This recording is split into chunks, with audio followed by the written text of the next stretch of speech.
Okay, so we are going to unpack this a little bit. So a fatty liver, again, we get people writing into the channel all the time asking about how do you treat a fatty liver? And I actually think it's a term that is unlike some of the terms out there that I don't like, which have been overused or used in a way that I think doesn't do them justice, such as leaky gut does not do that diagnosis justice. But fatty liver really does reflect what happens inside your liver. It just doesn't give you all the rules of how it got there. You can think with a flash of or minimal investment in understanding the ketogenic diet and fatty liver that if you have a fatty liver, you shouldn't be on a high-fat diet. And I'm here to show you how you got a fatty liver in the first place and how to undo it. Okay, so fatty liver, that's a beautiful liver. I don't know if you noticed, but it's smooth, it's lovely. And if you look behind there, there's a vein that flows into your liver, and then your liver filters and it actually makes a bunch of ketones. That's where ketones are made, is in your liver. And then out of the liver flows the blood to your heart. So the next stop after the liver is your heart. But we're showing you in the background there that not only you have red blood cells floating through there, but you have some resources for your body. And the little blue circles represent ketones. The little red rhomboid squares are glucose. And those things with 3 yellow lines are triglycerides that are in your blood. And so that's not a perfect representation, but it does really hopefully capture that these are the resources we're going to talk about over the next bit. But you'll notice in a healthy person, all 3 of them are present for your body to use and for those cells throughout your system to decide which fuel is the best for them: ketones, glucose, or strings of fat. As you look, just that little vein right there is the portal vein. We get, it ports nutrients from the intestines to the liver, and so it is usually very filled with the food you just ate. So the liver will check that out, make sure that it sorts out any toxins, but also if the fats are in a certain place, it's going to decide what to do with those fats. All right, so here we go. We now have a time where you decide carbohydrates are their favorite thing to eat. We've all been there. That's not a terrible thing for the human body, but if it's the only resource you're eating, or it's such an abundance of glucose that you're eating every 2 to 3 hours, or really high carbohydrate diet, it is almost like the default that happens in America is that carbs are easy, they're processed, they're right there. Every meal, every lunch and school breakfast is like overly flowing with carbohydrates. And what happens is these little white balls that ended up in the liver, this is normal. They are strings of glucose because you had extra. Your body couldn't burn them all the time. It will work really hard to keep those blood glucoses under 100. Actually, that is normal. You'll see people say, oh, it's only a little bit over 100. My blood glucose was a little bit high. It was 105. And in a fasted state, that is not normal. After eating, you'll see it rise, but it should fall back into that 75 or 80 range, even into the 60s if you're fasting for quite some time. And when there's extra sugar around, your body will put it in a string and store it in your liver as glycogen. So glycogen is a whole bunch of glucose strung around and in storage form. It's the most rapid to store, and it's the most rapid to empty when your body needs sugar. So from that point, we like to point out that your insulin during this state is still considered normal. It isn't overshooting by very much. It is rising the more time spent with a high carbohydrate job or high carbohydrate food.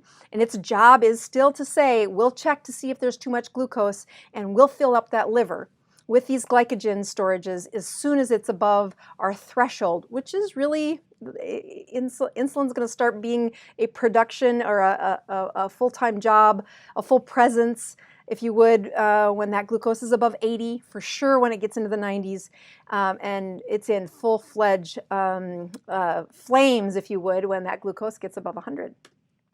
So what happens next is after your body has spent some time saying, hey, There's just so much glucose. We can't really put any more glycogen into the liver. It's pretty stuffed. The next thing that happens is the insulin turns into a very inflammatory process. It starts screaming at your cells, get the sugar out of the blood, get the sugar out of the blood. And although glycogen balls were a nice idea and a really quick way to store sugar, a much more efficient resource to store energy is a fat. And the liver will make those little strings of carbohydrates into a fat. You'll then tie them together, essentially, and you'll have 3 strings of fat called a triglyceride.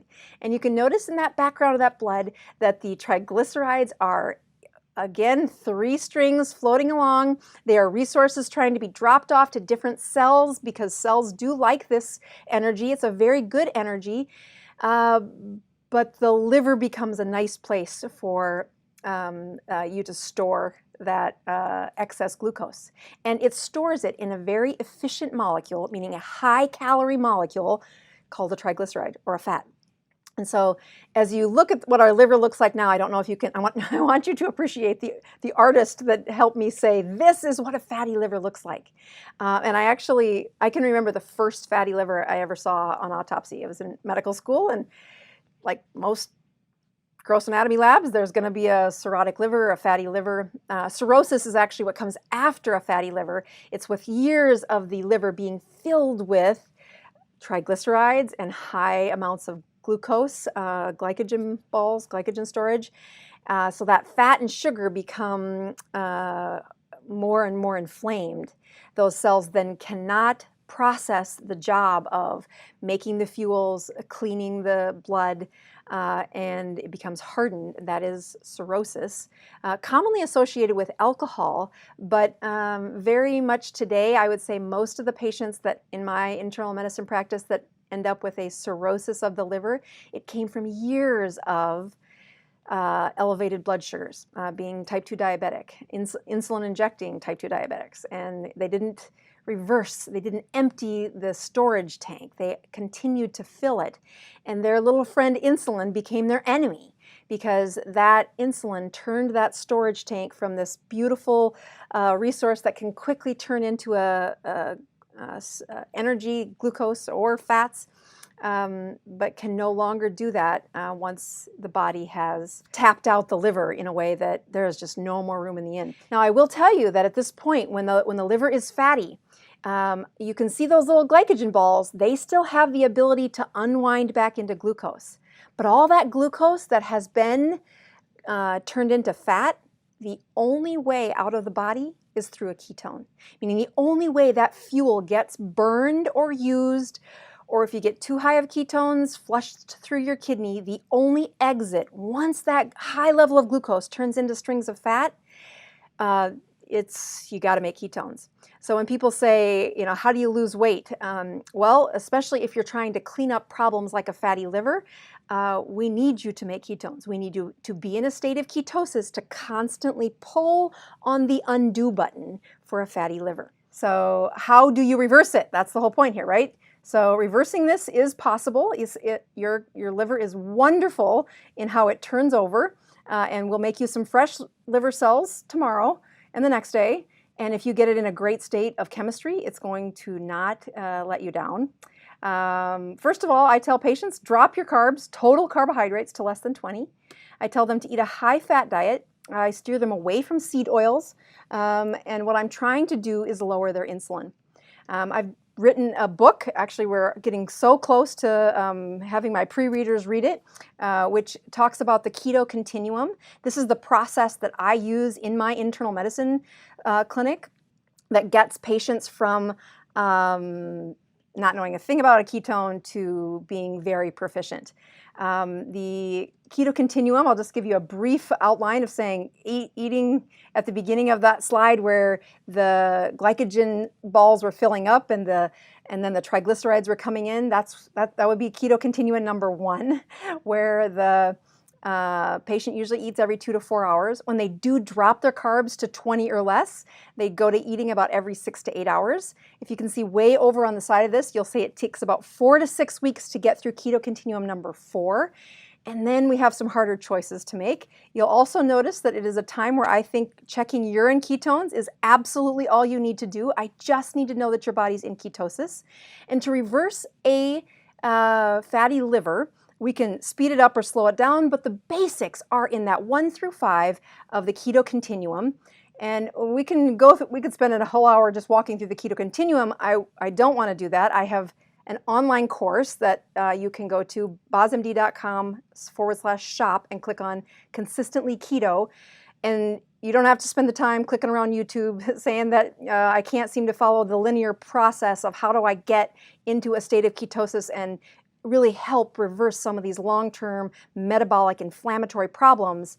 The book that I'm writing is based on Keto Continuum. I tested out that curriculum in an online course and have been just super thankful. I think the most powerful thing that happens when you take that course is you get to be part of a Facebook group that everybody in the group has been through the course. So it is a very advanced level, and I don't mean advanced, I just mean they're not asking the newbie questions like, what is a ketone? What happens if I don't have a gallbladder? How do I, why are my urine strips not working? Those basic questions, which I feel like I've answered 1,000 times, are all in the course. It is a very methodical process, and it teaches you that one of the key components for staying consistently keto is to do what I do, and that means, yes, check your numbers, but number 2 is help create a keto support group in your community, and I give you the tools to do that. So you get through that keto continuum, at least to keto continuum number 3, and now you can see that their blood, in the setting of that fatty liver, has a different chemistry set. You've got ketones flowing in the background, you have those triglycerides, and you've got some glucose. You're always going to have glucose there.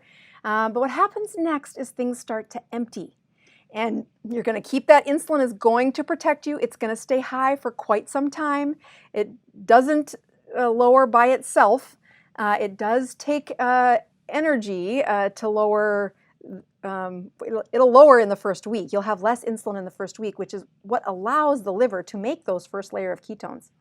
And then you'll see what happens is you'll start to see the disappearance of those triglycerides. You'll start to see the disappearance of the fat. And those cells do regenerate. We do end up with a healthy liver, normal enzymes in the end of having a liver that looks much like what my brain said on that first day of gross anatomy. How can we get this beautiful looking liver and not a gnarly looking one? It does require that the insulin gets back down to a normal range. That does not happen overnight. You didn't make it high overnight. But in the presence of the things I do on this show every week, I check my glucose, I check my ketones, I fast once a week, I show you that on Instagram. Those processes are stressing my metabolism. They are stressing my body to keep it in shape, preventing my liver from getting a fatty liver. But if I had a fatty liver, this would be how I coach patients to reverse it, is slow, steady, continuous ketones in a ketogenic state, watching many of the processes that we talk about on this channel. Please subscribe to my channel, and don't forget to click the notification bell so you don't miss out on any new videos. Stay tuned.